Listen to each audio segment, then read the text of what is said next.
मकामी होटल वादी सोन नौशहरा में पाकिस्तान मुस्लिम लीग नून तहसील नौशहरा वादी सोन का कामयाब वर्कर कन्वेंशन मुनक्कद हुआ। कन्वेंशन में मुस्लिम लीग नून वादी सोन के कारकुन और वर्कर्स की बड़ी तादाद शरीक हुई। ये कन्वेंशन MNA मलिक शाकर बशीर अमान ने मुनक्कद किया।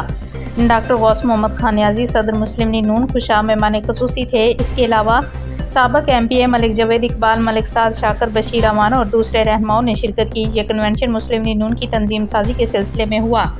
वादी सोन के रहनुमाओं मलिक हादी बख्श अमान, मलिक साजिद सदीक, चौधरी मोहम्मद अनैत, चौधरी मोहम्मद फयाज, मलिक फैज़ निज़ाम अहमद, नवाज अंसारी, मलिक अजीज़ुर रहमान और वादी सोन के बेशुमार वर्कर्स ने इस कन्वेंशन को कामयाब बनाने में किरदार अदा किया।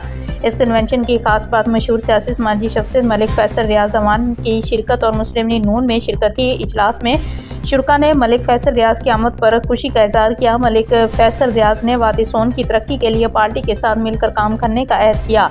शुरका ने पार्टी क़यादत से मेरिट पर तंजीम साजी की दरख्वास्त की। मलिक साहद शाकर बशीर ने कारकुनों को तावन का यकीन दिलाया। मलिक शाकर बशीर अमान ने वादा किया कि तंजीम साजी कारकुनों की मशावरत से की जाएगी और वादी सोन की भरपूर तरक्की में किरदार अदा किया जाएगा। आखिर में मेहमान खुसूसी डॉक्टर गौस मोहम्मद नियाजी ने कामयाब कन्वेंशन करने पर कारकुनों को शाबाश दी और कहा कि अब इंशाल्लाह हर 3 माह में वर्कर कन्वेंशन किए जाएंगे। इंशाल्लाह आइंदा 2 माह में मियां नवाज शरीफ खुद कारकुनों से मशावरत तंजीम साजी करेंगे। मुखलिस कारकुनों को पूरा एहतराम दिया जाएगा। आखिर में प्रोग्राम के मेज़बान मलिक हादी बख्श अमान ने सब मेहमानों और कारकुनों का शुक्रिया अदा किया। मेहमानों की तवाज़ा खाने और चाय से की गई। मुस्तफ़ा अमान, ब्यूरो चीफ, चैनल 6 न्यूज़।